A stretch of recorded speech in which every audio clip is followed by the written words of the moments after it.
मई 1, 2023 सोमवार, पास्का का चौथा इतवार। पहला पाठ प्रेरित चरित 11, 1-18।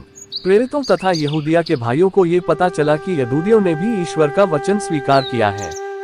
जब पेतरुस यरूशलेम पहुंचा तो यहूदी विश्वासियों ने उसकी आलोचना करते हुए कहा, आपने गैर यहूदियों के घर में प्रवेश किया और उनके साथ भोजन किया।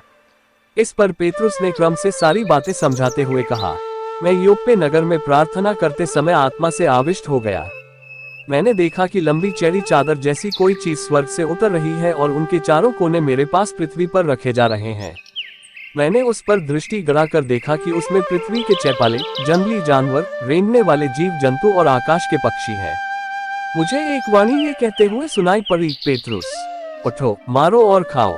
मैंने कहा, प्रभु, कभी नहीं, मेरे मुंह में कभी कोई अपवित्र अथवा अशुद्ध वस्तु नहीं पड़ी। उत्तर में स्वर्ग से दूसरी बार यह वाणी सुनाई पड़ी, ईश्वर ने जिसे शुद्ध घोषित किया, तुम उसे अशुद्ध मत कहो। 3 बार ऐसा ही हुआ और इसके बाद वह चीज फिर स्वर्ग में ऊपर उठा ली गई। उसी समय कैसरिया से मेरे पास भेजे हुए 3 आदमी उस घर के सामने आ पहुंचे जहां मैं ठहरा हुआ था। आत्मा ने मुझे आदेश दिया कि मैं बेखट के उनके साथ जाऊं। ये 6 भाई मेरे साथ हो लिए और हमने उस मनुष्य के घर में प्रवेश किया। उसने हमें बताया कि उसने अपने यहाँ एक स्वर्गदूत को देखा जिसमें उससे ये कहा, आदमियों को योप्पे भेजिए और सिमोन को, जो पेतरुस कहलाते हैं, बुलाइए। वह जो शिक्षा सुनाएंगे उसके द्वारा आपको और आपके सारे परिवार को मुक्ति प्राप्त होगी। मैंने बोलना आरंभ किया ही था कि पवित्र आत्मा उन लोगों पर उतरा जैसे कि वह प्रारंभ में हम पर उतरा था। उस समय मुझे प्रभु का वह कथन याद आया, यूहन्ना जल का बपतिस्मा देता था, परंतु तुम लोगों को पवित्र आत्मा का बपतिस्मा दिया जाएगा। जब ईश्वर ने उन्हें वही वरदान दिया जो हमें प्रभु ईसा मसीह में विश्वास करने वालों को मिला है, तो मैं कौन था जो ईश्वर के विधान में बाधा डालता। ये बातें सुनकर वे शांत हो गए और उन्होंने ये कहते हुए ईश्वर की स्तुति की, ईश्वर ने गैर यहूदियों को भी ये वरदान दिया कि वे उसकी ओर अभिमुख होकर जीवन प्राप्त करें। सुसमाचार, यूहन्ना 10:11-18। भला गड़ेरिया मैं हूँ। भला गड़ेरिया अपनी भेड़ों के लिए अपने प्राण दे देता है। मजदूर जो न गड़ेरिया है और न भेड़ों का मालिक को आते देख भेड़ों को छोड़कर भाग जाता है और उन्हें लूट ले जाता है और तितर बितर कर देता है। मजदूर भाग जाता है क्योंकि वह तो मजदूर है और उसे भेड़ों की कोई चिंता नहीं। भला गड़ेरिया मैं हूँ। जिस तरह पिता मुझे जानता है और मैं पिता को जानता हूँ, उसी तरह मैं अपनी भेड़ों को जानता हूँ और मेरी भेड़ें मुझे जानती हैं। मैं भेड़ों के लिए अपना जीवन अर्पित करता हूँ। मेरी और भी भेड़ें हैं जो इस भेड़शाला की नहीं है। मुझे उन्हें भी ले आना है, वे भी मेरी आवाज सुनेंगी। तब एक ही झुंड होगा और एक ही गड़ेरिया।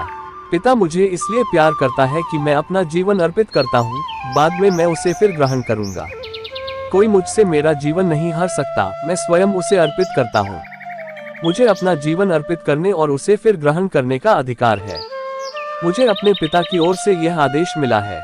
मनन चिंतन। आज माता कलीसिया सभी श्रमिकों और मजदूरों के संरक्षक संत योसेफ का पर्व मनाती है। संत योसेफ न केवल संसार भर की कलीसिया के संरक्षक हैं, बल्कि संसार भर के श्रमिकों को भी प्रभु ने उनके संरक्षण में रखा है। संत योसेफ में ऐसे कई गुण और विशेषताएं हैं जिनके कारण ईश्वर ने उन्हें हमारे मुक्तिदाता के संरक्षण एवं लालन पालन के लिए सांसारिक पिता के रूप में चुना। उनके कुछ गुणों को हम भी अपने जीवन में अपना सकते हैं। उनका सबसे महान गुण था कि वे खामोशी से प्रभु की इच्छा और योजना को अपने जीवन में पूरा करने में लगे रहते थे, फिर भले ही शुरू में प्रभु की योजना उनकी समझ में नहीं आई हो। मत्ती 1:19। संत योसेफ ने अपनी जिम्मेदारी को इतनी सादगी एवं विनम्रता से पूरा किया कि बाद में जब प्रभु यीशु पुनः अपने नगर आते हैं तो लोग उनकी बातों में विश्वास नहीं करते, क्योंकि शायद जब प्रभु यीशु अपने परिवार के साथ रहते थे तो लोगों ने उनमें कुछ भी असाधारण नहीं देखा, लेकिन अब प्रभु यीशु की शिक्षाएं एवं चमत्कारपूर्ण कार्य उनके लिए असाधारण लगे। शायद ही उन्हें मालूम था कि उन असाधारण कार्यों की नींव प्रभु के भले और वफादार सेवक संत योसेफ द्वारा रखी गई थी।